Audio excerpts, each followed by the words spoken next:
আসসালামু আলাইকুম, অনলাইন ক্লাসে সবাইকে স্বাগত। আজকে ম্যাথমেটিক্স 3 পড়াবো, যার বিষয়বস্তু হচ্ছে 65931। আমি অধ্যায় 4 পড়াচ্ছিলাম, যার নাম হচ্ছে বৃত্ত, বৃত্তকলা এবং বৃত্তাংশ। তো আমি এখন পর্যন্ত এই চ্যাপ্টারটা 3টা পার্ট পড়িয়েছি, অর্থাৎ 3টা ভিডিও অলরেডি আপলোড হয়েছে। আজকে এটা 4র্থ ক্লাস। তাহলে শুরু করা যাক। একটি বৃত্তাকার রিংয়ের ক্ষেত্রফল 1320 বর্গ সেন্টিমিটার। এর ভিতরের ব্যাস 16 সেন্টিমিটার হলে এর বৃত্তের ব্যাসার্ধ নির্ণয় করো। এটা মূলত একটা রিকোয়েস্টেড ম্যাথ ছিল, আমাকে গত ক্লাসের মধ্যে কমেন্টে এই ম্যাথটা করে দেওয়ার জন্য অনুরোধ করা হয়েছিল। তো এই জন্য ফার্স্ট এটা দিয়ে শুরু করেছি। তো দেখো, আমাদের ফার্স্ট টার্গেট হচ্ছে প্রশ্নটা বুঝে নাও। প্রশ্ন কি বলেছে? প্রশ্নে বলা হয়েছে যে একটা বৃত্তাকার রিং আছে, তাই তো? আচ্ছা, আমরা সবাই কি রিং চিনি? এই অঙ্কটা করার আগে মোস্ট ইম্পর্টেন্ট যেটা, সেটা হচ্ছে রিং কেমন সেটা আমাদের একটাবার মনে করা। আমরা সবাই নিঃসন্দেহে রিং চিনি। এখন জাস্ট একবার মনে রিংটা কেমন একটু মনে করে ফেলো। আমি রিং এর একটা চিত্র এখানে দিয়ে দিচ্ছি তোমাদের জন্য। জাস্ট এই চিত্রটা একবার দেখো, দেখে জাস্ট রিংটা কেমন একটু চিন্তা করো। তো এই রিং এর চিত্রটা যদি আমি এখানে আঁকতে চাই তাহলে কেমন হবে একটু দেখো। আমি একটা রিং এঁকে নিচ্ছি।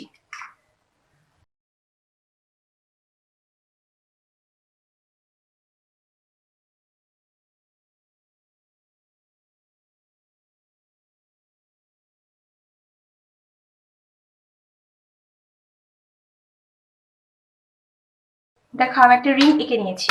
বলো তো এখানে আমরা রিং আসলে কোনটাকে বলতেছি? রিং হচ্ছে এই অংশটা, তাই তো? রিং এর মতো কখনো দেখেছো এই অংশটা ভরাট থাকতে? যদি ভরাট থাকে তুমি রিংটা ইউজ করবা কিভাবে? রিংটা ইউজ করার জন্য কি মাঝখানের অংশটা ফাঁকা থাকতে হয়, তাই তো? তার মানে আমার রিংটা হচ্ছে এই অংশটা। আমি একটু মার্ক করে দিই, দেখো।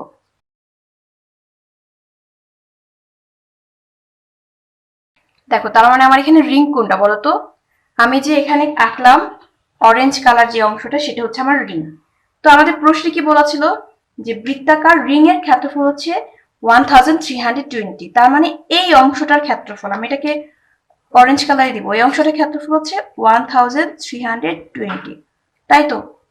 জাস্ট এই অংশটা, এর বাইরে কোনো অংশ নেই কিন্তু। আচ্ছা, এরপর দেখো কি বলেছে, এর ভিতরের ব্যাস, ভিতরের কোন অংশটা বলো তো?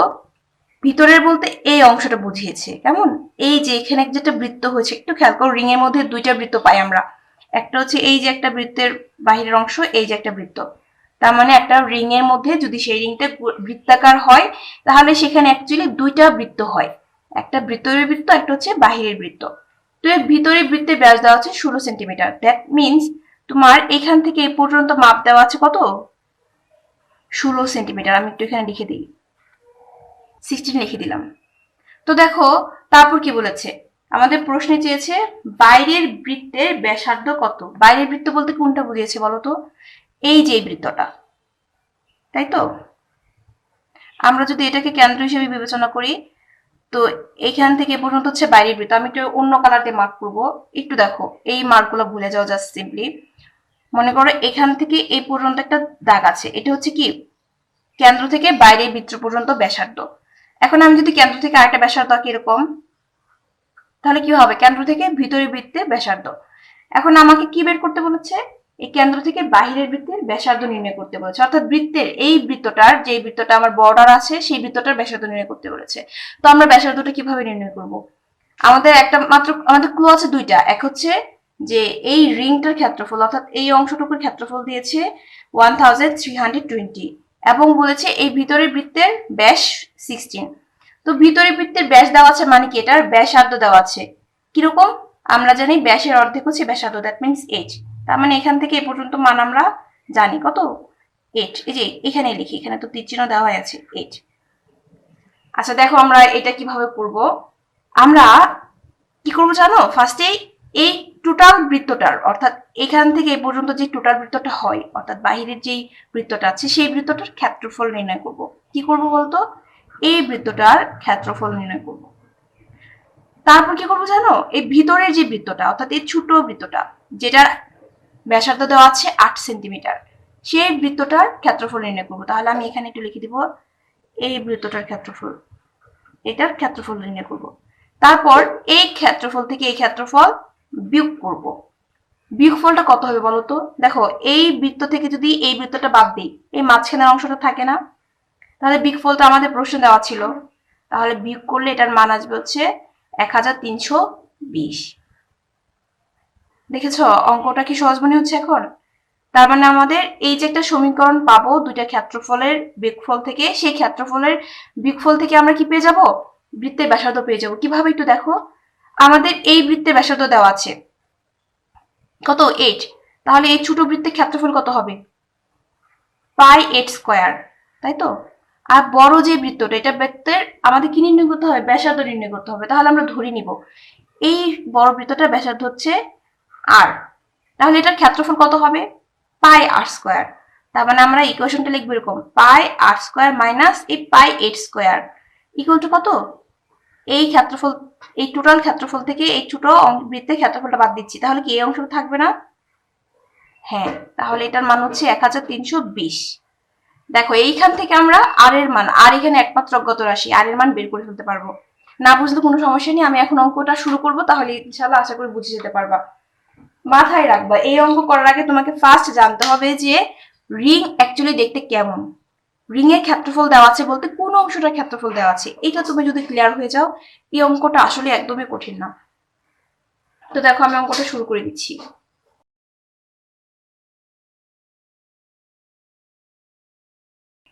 আমরা ফার্স্টে কি করব মনে আছে?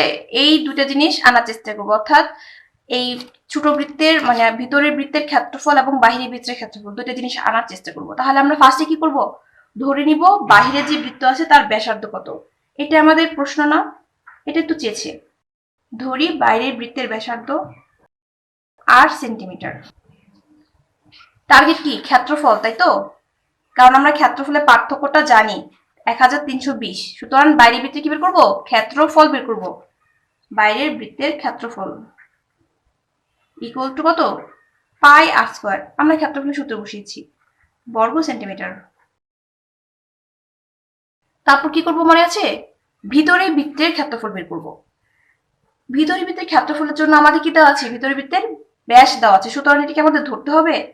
একদমই না, আমরা লিখবো দেওয়া আছে ভিতরে বৃত্তের ব্যাস হচ্ছে 16 সেন্টিমিটার। এই লাইনটা জাস্ট এখন এখানে লিখে দিব, কপি পেস্ট।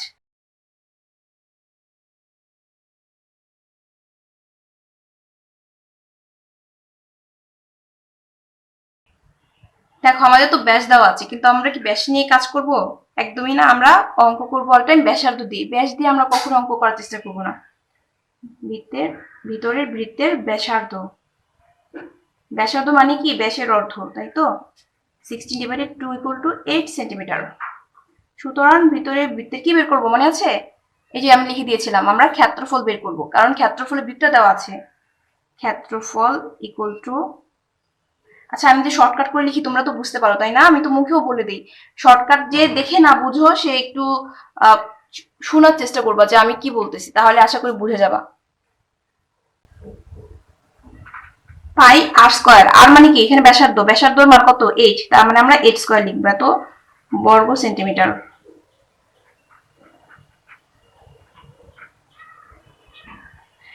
এখন কি করবো মনে আছে? যে শর্ত মতে এই দুইটা ক্ষেত্রফলের বিয়োগফল কত, এই যে যেটা আমাদের প্রশ্নে দেওয়া ছিল সেটা। সুতরাং শর্ত মতে বা প্রশ্ন মতে যেটাই লিখো, আমরা বড়টা থেকে ছোটটা বিয়োগ করবো। বড় কোনটা বলতো? নিঃসন্দেহে বাইরের বৃত্তটা বড়, তার মানে আমরা বাইরের বৃত্তের ক্ষেত্রফল থেকে ভিতরের বৃত্তের ক্ষেত্রফলটা বিয়োগ করব। তাহলে pi R square minus pi 8 square equal to কত? 1320। টার্গেট কার মান বের করা? আর এর মান বের করা। দেখো আমাদের এই জায়গায় এই পাশেও পাই আছে, এখানেও পাই আছে, অর্থাৎ দুইটা পার্টেই পাই আছে। আমরা ফার্স্টে কি করবো জানো? এই পাইটাকে কমন নিয়ে নিব। তো পাইটাকে কমন নিয়ে নিলে এখানে কি থাকছে? আর স্কয়ার, এখানে কি থাকছে? Minus 8 square equal two 1320। আমরা পাইটাকে এখানে ভাগ আকারে নিয়ে আসবো, এখানে আর লিখবো না। আর স্কয়ার মাইনাস 8 স্কয়ার ভাগ করে এখানে নিয়ে আসতেছি। তো এখন দেখো পায়ের মানটা আমরা কত বসাবো? মনে আছে পায়ের মান কিভাবে বসাতে হয়? একটু লিখে নিই। পায়ের মান এমন ভাবে বসাতে হয়, যদি কাটাকাটি যায় অর্থাৎ ভাগ করা যায় তাহলে 22/7, আর যদি ভাগ করা না যায় অর্থাৎ ভগ্নাংশ যদি আসে তাহলে 3.1416। এইভাবে বসানোর অনেক সুবিধা আছে। আগেও দেখিয়েছি যে দুইটা মান বসালে দুই রকম উত্তর আসে। তোমার যদি ভাগ যায় তাহলে সম্পূর্ণ পূর্ণ সংখ্যা আসবে, আর যদি ভাগ না যায় অর্থাৎ তুমি যদি পয়েন্ট মান বসাও নিঃসন্দেহে কি আসবে, পয়েন্ট উত্তর আসবে। যদিও এটা কোনো একটা সমস্যা না, এটা দিয়ে একটা মার্কসও কাটার কথা না, তারপর এভাবে দেওয়াটা ভালো। দেখো পায়ের মান আমরা বসাবো 22/7, কারণ হচ্ছে এই 1320 কে 22 দিয়ে ভাগ করা যায়। ইমপ্লাইজ আর স্কোয়ার মাইনাস, দেখো 8 স্কোয়ার মানে কি 64। আর এখানে আমাদের যদি ক্যালকুলেশনটা করতে চাই কি হবে, দেখো ভাগ আকারে আছে, এটা গুণ আকারে লিখবো, তাহলে এটা কি ভগ্নাংশটা উল্টে যাবে না? তাহলে 22 × 7টা কি উপরে চলে যাবে। এটা তোমরা সবাই পারো না? এই ক্যালকুলেশনটা যারা ভুল করে ফেলো তারা কি করবা জানো, তারা সাইটে রাফ করে নিবা, রাফ করে নিলে আর ভুল হবে না। এখন আমি ভাগ করে ফেলবো, ভাগ করে কাটাকাটি করবো আর কি, যাকে বলে 16 implies r square equal to 64 of r square minus এটা equal to 16 দিয়ে 7 গুণ করো 420 implies r square equal to, দেখো এটাকে আমি এপাশে নিয়ে যাবো, তাহলে এটা মাইনাস ছিল এপাশে প্লাস হয়ে যাবে না? এখন আমরা ক্যালকুলেশনটা করে দিব, ইকুয়াল টু যোগ করে দাও 484। দেখো আমরা কার মান পেয়েছি, আর স্কোয়ারের মান পেয়েছি। মনে আছে আর কাকে ধরেছিলাম, দেখো আর ধরেছিলাম বাইরের বৃত্তের ব্যাসার্ধকে। আমরা যদি আর এর মান পেয়ে যাই তাহলে তো আমরা কি পেয়ে যাব, উত্তর পেয়ে যাব, তাই তো? এখন আমরা আর এর মান পেয়ে যাব, কিভাবে পাবো বলো তো? দেখো আর স্কোয়ার আছে, তার মানে আমাকে কি করতে হবে, বর্গমূল করতে হবে। বর্গমূল করলে আমরা মান পাবো 22 সেন্টিমিটার, তাই না? তাহলে সেন্টিমিটার দিয়ে দিব, এটা হচ্ছে আমাদের উত্তর। অনেক বেশি কঠিন ছিল, একটু খাতাটা বাঁকা হয়ে আছে, আমি ঠিক করে নিচ্ছি। দেখো অনেক বেশি কঠিন কিন্তু ছিল না, তোমরা একবার প্র্যাকটিস করলে আশা করি পেরে যাবা। তোমাদের মাথায় রাখতে হবে যে রিং অ্যাকচুয়ালি কেমন, এই একটা জিনিস ছাড়া এখানে তেমন কিছু বোঝার নেই। রিং দেখতে কেমন ওইটা মনে রাখতে পারলে আমার মনে হয় অঙ্কটা তোমাদের জন্য অনেক সহজ হবে, তাহলে প্রশ্নগুলো বুঝতেও কঠিন হবে না। অনেক সময় এই প্রশ্নগুলো একটু ঘুরিয়ে আসে, যেমন রিং এর কথা বলেছে ঠিকই, কিন্তু রিং এর ক্ষেত্রফল বলে না, বলে হচ্ছে রিং এর ভিতরের বৃত্তের ক্ষেত্রফল অথবা বাইরের বৃত্তের ক্ষেত্রফল। তখন কিন্তু রিং এর ক্ষেত্রফল দেওয়া থাকে না। ভিতরের বৃত্ত কোনটা মনে আছে, এখান থেকে এ পর্যন্ত হচ্ছে ভিতরের বৃত্ত, বাইরের বৃত্ত কোনটা, এই টোটালটা হচ্ছে বাইরের বৃত্ত। কিন্তু রিং কোনটা, রিং হচ্ছে শুধু এই অংশটা। এটা তোমরা কেউ ভুলিয়ে ফেলবা না।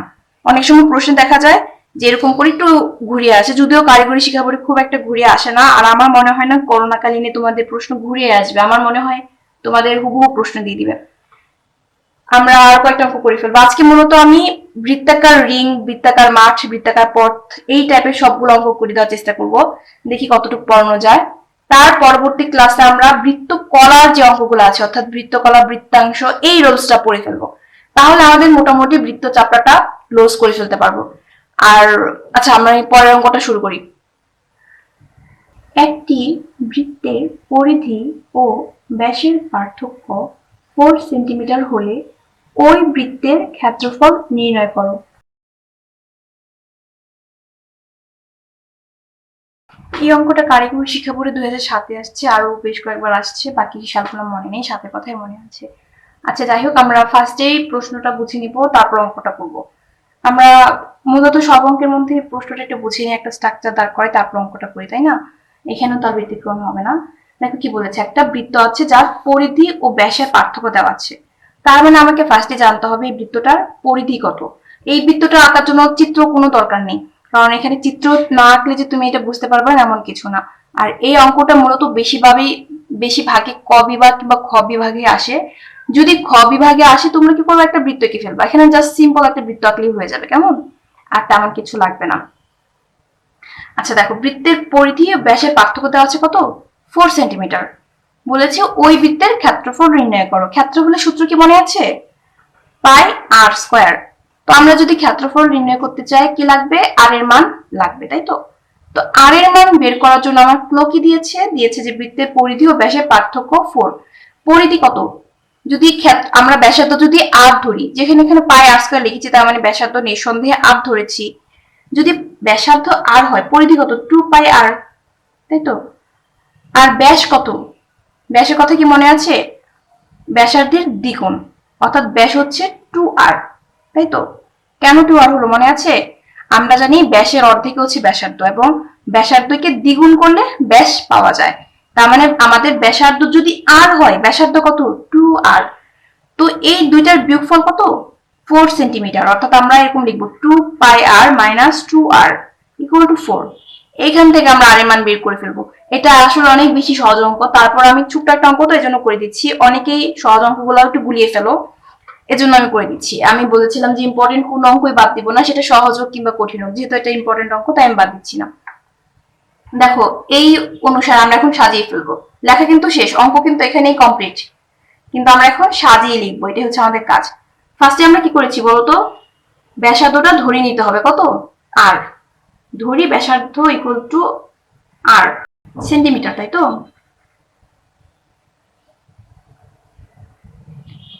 তারপর কি দরকার? ব্যাস দরকার, পরিধি দরকার। সুতরাং ব্যাস = 2r সেন্টিমিটার, পরিধি কত? 2πr। এখানে এবং লিখে দিব 2πr সেন্টিমিটার। শর্ত মতে দুইটার বিয়োগফল কত হবে? 4 হবে। তাহলে লিখবো, সুতরাং এখানে না, এখানে লিখবো, নিচে একটা অঙ্ক করবো। শর্ত মতে 2πr - 2r = কত? 4। টার্গেট কার মান বের করা? আর এর মান বের করা। দেখো আমাদের এখান থেকে 2r কমন চলে যায়, আমরা 2r কমন নিয়ে নিব। আমি কমন নিতে পছন্দ করি, কমন নিলে জিনিসটা ছোট হয়ে যায় তো আমার ভালোই লাগে। ইমপ্লাইজ, দেখো 2, এখানে ইকুয়াল টু কোথায় গেল? 2 দিয়ে এই 4 কে ভাগ করা যায়, তাহলে আমরা 2 দিয়ে 4 কে এখান থেকে ভাগ করে দিব। r into pi minus 1 equal to কত হয়ে যাবে? 2 দিয়ে ভাগ করতেছি 4 কে, তাহলে 2। আচ্ছা, আর এর মান যেহেতু বের করা টার্গেট, আমরা এইটাকে ওই পাশে নিয়ে যাব, কিন্তু এখানে একটু ক্যালকুলেশন করে নিব। তোমরা এখানে চাইলে আর এর পায়ের মান 3.1416 এ বসাইতে পারো, আবার 22/7 ও বসাইতে পারো। 22/7 বসাবো আমি। মার্কেট এই পাশে, এই পাশ থেকে এই পাশ, এই পাশ থেকে এই পাশে, বোঝা যাচ্ছে না? আমি তো অঙ্ক করেই দিচ্ছি। Implies r equal to r into, কারণ এখানে আমার লসও করতে হবে, 7 22 - 7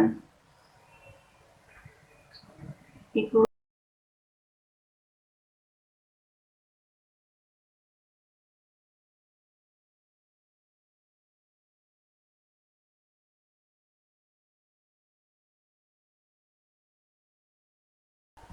ভেবেছিলাম হয়তো ভাগ যাবে, কিন্তু ভাগ যায়নি। আমরা মান 3.1416 বসালেই হয়ে যেত।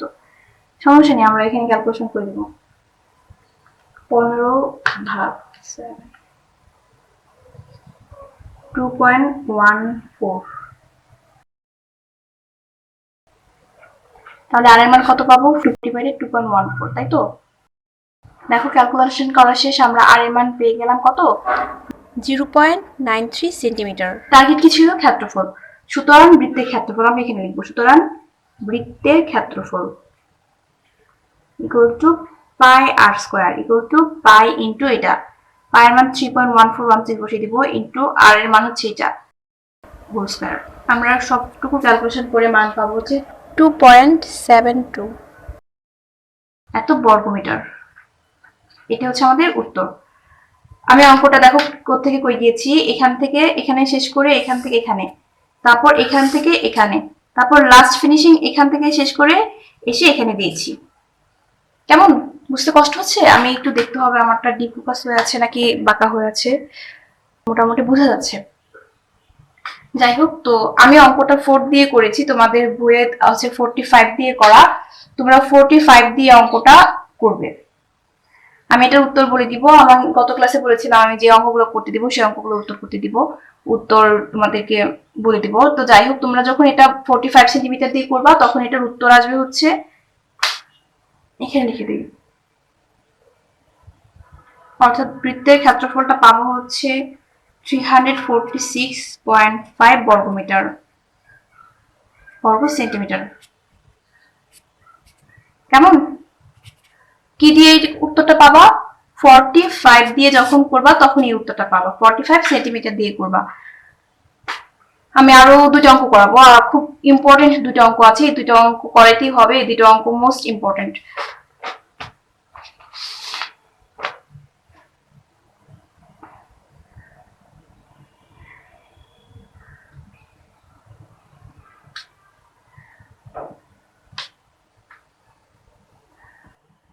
দেখো আমি পরবর্তী অঙ্কটা লিখছি।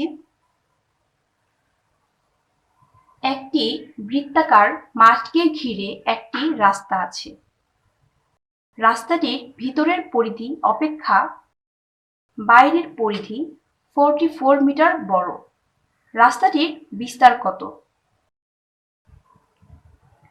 তো আমরা এখন মূলত এই অঙ্কটা করব। আমি ছোট একটা কাজ করে নিব। এখানে দুইটাই অরেঞ্জ কালার হয়ে গেছে, এটাকে জাস্ট একটু আলাদা করে বক্স করে দিব। ওকে, তো দেখো এখন আমরা যে অঙ্কটা করছি সেই অঙ্কটা প্রশ্নটা কেমন কি বলেছে আমরা একটু প্রশ্নটা বুঝে নিব। অঙ্ক এই ধরনের অঙ্ক আমরা এখন একটা করতেছি, তাই না? এইটা অন্যরকম অঙ্ক করেছি, এখন অন্যরকম একটা অঙ্ক করছি। আগের অঙ্কটা যেহেতু দরকার নেই, আমি পেজটা একটু সম্পূর্ণ উপরে উঠিয়ে নিই, তাহলে অঙ্কটা করার জন্য যথেষ্ট পরিমাণ জায়গা পাবো। ওকে, মোটামুটি ঠিক আছে, চলবে। দেখো কি বলা হয়েছে, একটি বৃত্তাকার মাঠকে ঘিরে একটি রাস্তা আছে। তার মানে ফার্স্ট কথা আমার একটা কি আছে, বৃত্তাকার মাঠ আছে। আমি একটা বৃত্তাকার মাঠ এঁকে নিব। এখন আমি একটা বৃত্তাকার মাঠ আঁকতেছি, কেমন? শোনো, কিছু কিছু অঙ্ক আছে চিত্রটা যদি বুঝে যেতে পারো তাহলে অঙ্কটা অনেক ইজি হয়। তার মধ্যে ফার্স্ট যে অঙ্কটা করেছিলাম রিং এর অঙ্কটা, সেটা, এখন যে অঙ্কটা করাচ্ছি সেটা, এবং পরবর্তী যে অঙ্কটা করবো সেটা খুবই গুরুত্বপূর্ণ। আচ্ছা, আমি একটা কি আঁকলাম বলতো, বৃত্তাকার মাঠ এঁকেছি, রাস্তা কিন্তু এখন পর্যন্ত আঁকিনি।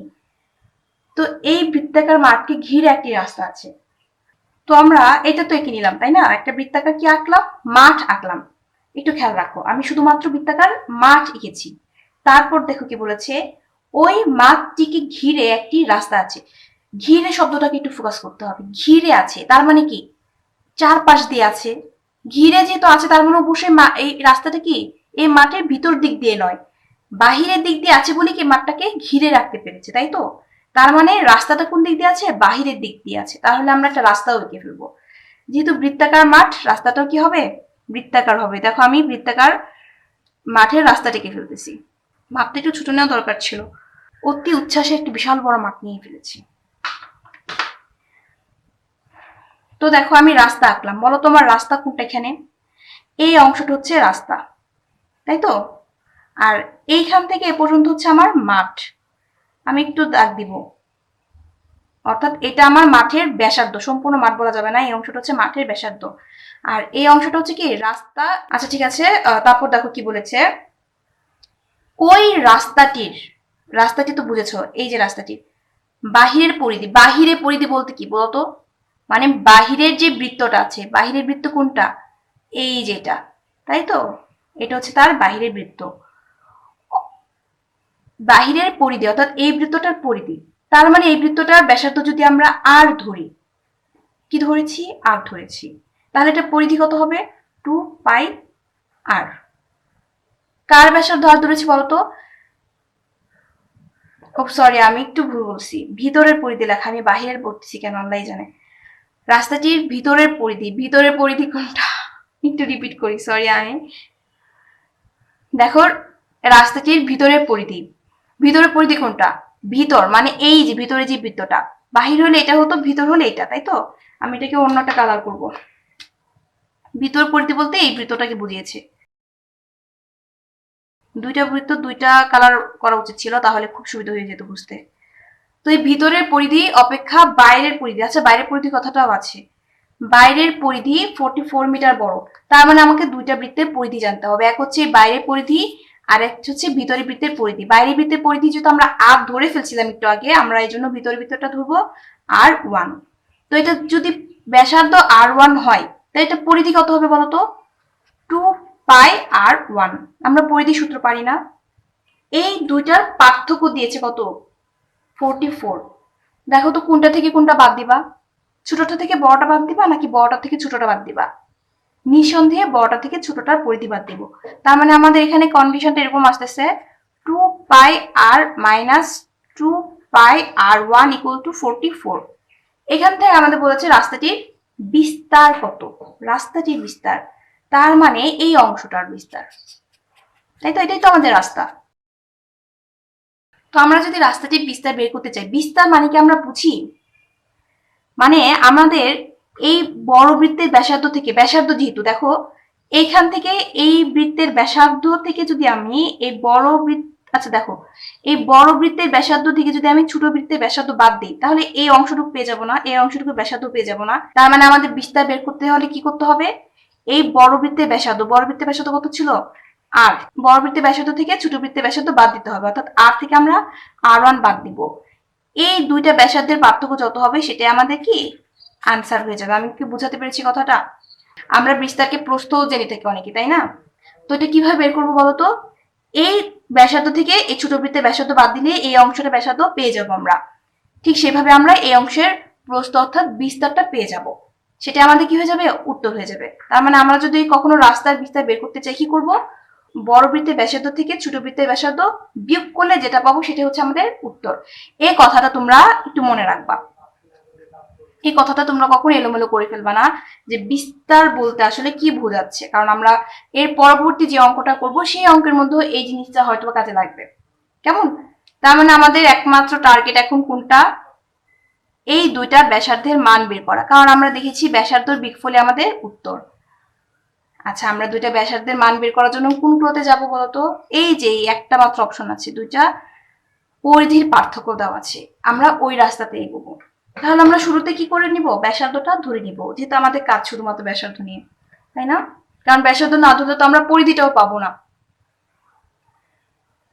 তাহলে আমরা ফার্স্টেই ধরি ভিতরে ভিতরে ব্যাসার্ধ। কত ধরেছিলাম? আগে যত ধরেছিলাম এখনো তত ধরবো। এই যে এটা ছিল আমার ভিতরে বৃত্ত, এটার ব্যাসার্ধ কত ধরেছিলাম? এই যে এখানে দেখো R1, R1 সেন্টিমিটার, সেন্টিমিটার না মিটার। সুতরাং ভিতরের বৃত্তের কি বের করবো আমরা? পরিধি, তাই না? কারণ আমরা পরিধির বিগফল বের করতেছি। পরিধি 2 পাই ইন্টু কি R1। আমরা পরিধি সূত্র পাই না সবাই? একটা তো ধরে নিলাম, আরেকটা কি করতে হবে? বাহির বৃত্তটা, এবং বাহিরের বৃত্তের ব্যাসার্ধ কি ধরেছিলাম? আর ধরেছিলাম। সেম আমরা এইভাবেই সেম করব, তাহলে এটা চেঞ্জ হলো না। আমি একটু দেখি এই অংশটা দেখা যাচ্ছিল কিনা। সব দেখা যাচ্ছে, নো প্রবলেম। একটু বাঁকা হয়ে আছে খাতাটা, বা খাতাটা ঠিক করে নিই। কিভাবে জানি বাঁকা হয়ে যায়, নাড়াচাড়া করি তো বেশি। আমি স্থির হয়ে বসতে পারি না, অনেক বেশি নড়াচড়া করি। ব্যাসার্ধ হচ্ছে R মিটার, সুতরাং বাহিরের বৃত্তের পরিধি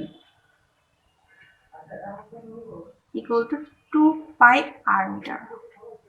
তারপর কি করব? এই যে এখানে কন্ডিশনটা, একটা মিনিট, এই যে এখানে কন্ডিশনটা দেওয়া আছে, অর্থাৎ রাস্তাটির ভিতরের পরিধি অপেক্ষা বাইরের পরিধি 44 মিটার বড়, এই কন্ডিশনটা আমরা এখানে লিখে দিব। এই যেখানে আমরা ছোট করে লিখে দিয়েছিলাম।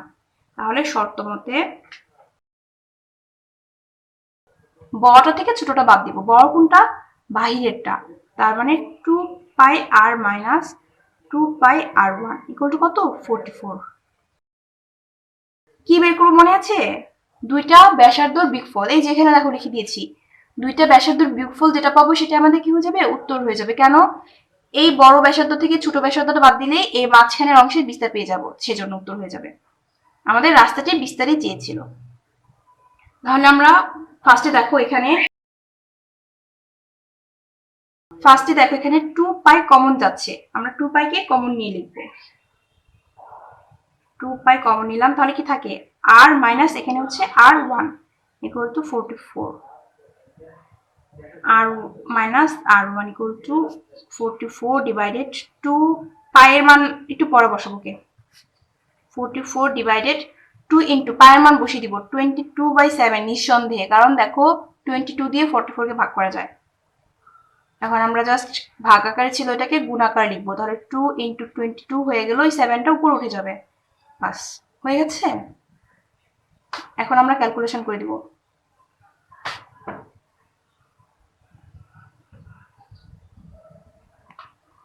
দেখো ক্যালকুলেশন করে দিলে কি হয়, 22 দিয়ে 44 কে ভাগ দিলে 2 দিয়ে 2 কাটা চলে যায়, থাকে শুধু 7। বাচ্চাটা 7 একা পড়ে আছে।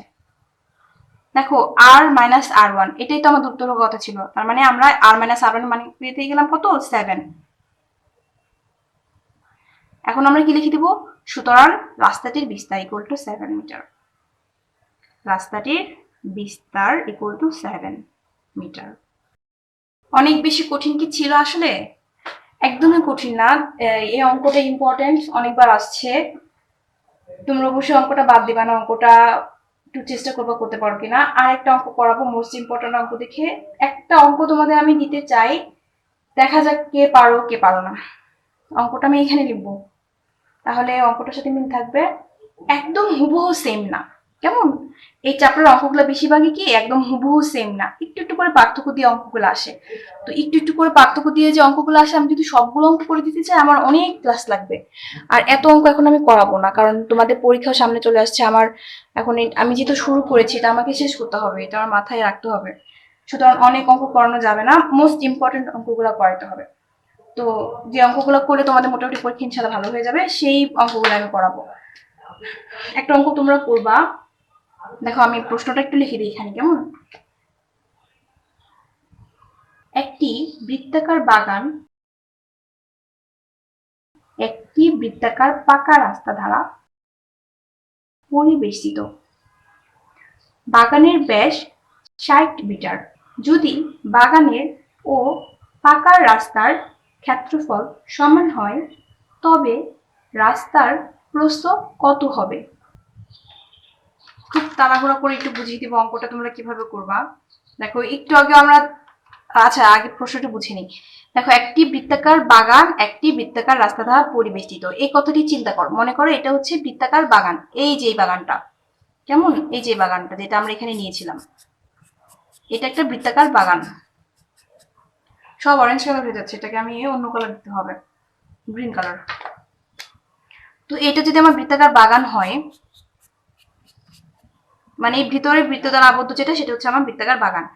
একটি পাকা রাস্তা দ্বারা পরিবেষ্টিত আছে, এটাকে মনে করবা পাকা রাস্তা, কেমন? এই যে দেখো পাকা রাস্তা দিয়ে পরিবেষ্টিত আছে না? আচ্ছা, বাগানের ব্যাস দেওয়া আছে, মানে কি এই বাগানটার ব্যাস দেওয়া আছে, রাস্তা সহ কিন্তু দেওয়া নেই। কার দেওয়া আছে? শুধুমাত্র বাগানটার দেওয়া আছে। অর্থাৎ এখান থেকে এই পর্যন্ত মান দেওয়া আছে, তাই তো? এখান থেকে তোমরা ব্যাসার্ধ বের করে নিবা। যদি বাগানের ও পাকা রাস্তার ক্ষেত্রফল সমান হয়, দেখো ব্যাসার্ধ, ব্যাস দেওয়া আছে মানে ব্যাসার্ধ দেওয়া আছে, ব্যাসার্ধ আছে, তার মানে তুমি কি করতে পারবা, ক্ষেত্রফল ইজিলি বের করে ফেলতে পারবা। ক্ষেত্রফল যত পাবা, এই বাগানের ক্ষেত্রফল যত হবে, পাকা রাস্তার ক্ষেত্রফলও কি হবে, সেম হবে, তাই তো? অর্থাৎ এখান থেকে তুমি একটা মান তো পাবা, সেই মানটা কি হবে, পাকা রাস্তা, অর্থাৎ এই অংশটুকুর ক্ষেত্রফল হবে সমান হয়। তবে রাস্তার প্রস্থ কত? দেখো একটু আগে আমরা এই প্রস্থ সম্পর্কে অঙ্ক বলেছিলাম, তখন প্রস্থ ছিল না, তখন বিস্তার ছিল। আচ্ছা একটা জিনিস মাথায় রাখো, এই রাস্তাটা এই এই অংশটুকু কিন্তু বৃত্তাকার না, তাই না? এই অংশটা কি, জাস্ট একটা কি বলবো এটাকে, এটা কি বল, যেটাকে আমরা যেন প্রস্থ বলে থাকি বেশিরভাগ সময়, কিংবা প্রস্থ কিংবা বিস্তার দুইটা সেম কথা। বৃত্তাকার যদি হয় দুইটা জিনিস, তাহলে এই দুইটা বৃত্তাকার বৃত্তের ব্যাসার্ধের বিগফলটা হয় হচ্ছে এই অংশটার বিস্তার বা প্রস্থের সমান। তার মানে আমাদের এখানকার প্রস্থ বের করতে হলে কি করতে হবে, এই টোটালটার, অর্থাৎ এখান থেকে এ পর্যন্ত ব্যাসার্ধ থেকে এই অংশটার ব্যাসার্ধ বাদ দিতে হবে। ঠিক আগের মতো আমরা যেমন ব্যাসার্ধ বিয়োগ করে মান পেয়ে গেছিলাম, এখানেও সেম ব্যাসার্ধ বিয়োগ করে কি পেয়ে যাবো, বিস্তার বা প্রস্থ পেয়ে যাব, তাই তো? ওকে, তার মানে আমার কি বের করতে হবে, দুইটা ব্যাসার্ধের মান বের করতে হবে সামহাও। বের করতে পারবো না, বুদ্ধি খাটিয়ে বের করবা। কিভাবে বের করবা, ফার্স্টে একটা তো ব্যাসার্ধ দেওয়াই আছে, ওইটা তো মান বের করতে হবে না, ব্যাস দেওয়া আছে না, এই যে দেখো ব্যাস দেওয়া আছে, তার মানে ব্যাসার্ধ বের করার কোনো বিষয়ই না, বাগানেরটা দেওয়া আছে। এখান থেকে ক্ষেত্রফল বের করে ফেলবা। তারপর যে ক্ষেত্রফলটা পাবা, সেই ক্ষেত্রফলটা কার সমান হবে, এই পাকা রাস্তার ক্ষেত্রফলের সমান হবে। ওই ক্ষেত্রফল থেকে তোমরা ব্যাসার্ধর মানটা বের করে নেবা। কিভাবে, মনে করো ওইটার মান ধরেছ r1, কেমন? r1 ধরো আগে, কার, যে পাকা রাস্তাটা আছে সেটার, বৃত্তাকার পাকা রাস্তা দ্বারা পরিবেষ্টিত না, অর্থাৎ এই বাহিরের বৃত্তের ব্যাসার্ধ ধরবো r1। তাহলে এটার ক্ষেত্রফল কত হবে, পাই r1 স্কয়ার। ওইখান থেকে তোমরা লিখবা শর্ত মতে পাই 1 স্কয়ার ইকুয়াল টু ওই যে ওই ক্ষেত্রফলটা পেয়েছো, তো এখান থেকে r1 এর মান বের করে নিবা। তারপর দুইটা বিয়োগফল হয়ে যাবে কি তোমার উত্তর। নিজে নিজে করে নেবা, দুটা প্রায় সিমিলার অঙ্ক। আই হোপ তোমরা পারবা। খুব দ্রুত সেকেন্ড অঙ্কে চলে যাব এবং আজকের মোটামুটি ওইটা করেই শেষ। আল্লাহ জানে কতক্ষণ হয়েছে, অনেক বড় হয়ে যাচ্ছে ক্লাসটা মনে হচ্ছে। আরেকটা অঙ্ক করানো পুরাই কমে হবে, যদি আরেকটা অঙ্ক করাই আমি। আমার মনে হচ্ছে ওই অঙ্কটা একটু সব থেকে বড় ওই অঙ্কটা ছিল, তাহলে তোমাদের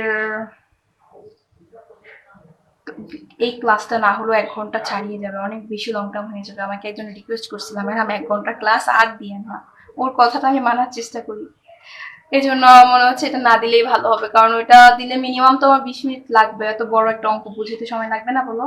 আচ্ছা আমি জাস্ট একটু বলে দিই আমি কোন অঙ্কটা করাবো, তাহলে তোমরা হয়তো বা কেউ বলবা না ম্যাডাম ওই অঙ্কটা কোথায়, ওই অঙ্কটা কোথায়, ওইটা মোস্ট ইম্পর্টেন্ট অঙ্ক। একটু বলি শোনো। একটি বৃত্তাকার মাঠের ক্ষেত্রফল 5 হেক্টর। মাঠের ভিতর সীমানা ঘেঁষে সমান বিস্তার বিশিষ্ট একটি পথ আছে। পথের ক্ষেত্রফল সমগ্র মাঠের ক্ষেত্রফলের 1 দশমাংশ হলে পথের বিস্তার কত? এই অঙ্কটা আসলে আমার করানোর ইচ্ছে ছিল, কিন্তু আমি দেখলাম ভিডিওটা অলরেডি আমার কত মিনিট হয়ে গেছে, অনেক মিনিট হয়ে গেছে। সুতরাং এটা করলে আমার 1 ঘন্টা তো ছাড়াবে, অনেক বড় ভিডিও হয়ে যাবে। তো ওর রিকোয়েস্ট আমি মানতে চাই, ও এত কষ্ট করে মেয়েটা এত সুন্দর করে বলবো ম্যাডাম 1 ঘন্টা ভিডিও আর দিন না। সুতরাং 1 ঘন্টা ভিডিও দেওয়ার ইচ্ছা নাই। যাই হোক তোমরা ভালো থেকো, আমার জন্য দোয়া করবো অবশ্যই। আর তোমরা অনেকে দেখলাম খুব শেয়ার করতেছো, আলহামদুলিল্লাহ তোমাদের শেয়ারের জন্য আমার দেখি মোটামুটি ভালো ভিউ আছে। আমি তো ভেবেছিলাম আমার এই ভিডিও মনে হয় 30-40টা ভিউ হবে, কিন্তু আলহামদুলিল্লাহ দেখি যে ভিডিও দেওয়ার সাথে সাথেই না হলেও 100টার মতো ভিউ হয়। ভালোই লাগে, তোমাদের কমেন্ট গুলা পড়তে ভালো লাগে। তোমাদের থার্ড সেমিস্টারের ওদের বেশি সারশব্দ পাই, তো তাই থার্ড সেমিস্টারের ক্লাসটা একটু বেশি দেওয়ার চেষ্টা করি। ফার্স্ট সেমিস্টার অনেকদিন ধরে ক্লাস দিচ্ছি না, ফার্স্ট সেমিস্টার ছেলেরা শুধু বারবার বলতেছে ম্যাডাম আমাদের ক্লাস কোথায়, ম্যাডাম আমাদের ক্লাস কোথায়। ওদেরকে এখন অনলাইনে বেশি পড়ানো হচ্ছে, ভিডিও খুব কম দেওয়া হচ্ছে। থার্ড সেমিস্টারদের এত এত কমেন্টের জন্য ওদের ভিডিওগুলো খুব বেশি দ্রুত দেওয়ার চেষ্টা করতেছি। এই জন্য ফার্স্ট সেমিস্টার ছেলেরা মেয়েরা একটু মন খারাপ করতেছে, বুঝছো? তো যাই হোক, কিছু তো বলার নাই, আমি চেষ্টা করি ভিডিওগুলো খুব দ্রুত করার জন্য। এমনও আমি আমার ইচ্ছা প্রতিদিন একটা একটা করে ভিডিও দেওয়ার জন্য, একটা ফার্স্ট সেমিস্টার একটা থার্ড সেমিস্টার এরকম করে দেওয়ার জন্য, কিন্তু আসলে আমার একটু ঝামেলা হয়ে যায়। যাই হোক আর কথা না বাড়ে, তোমরা সবাই ভালো থেকো, আমার জন্য দোয়া করো। আল্লাহ হাফিজ।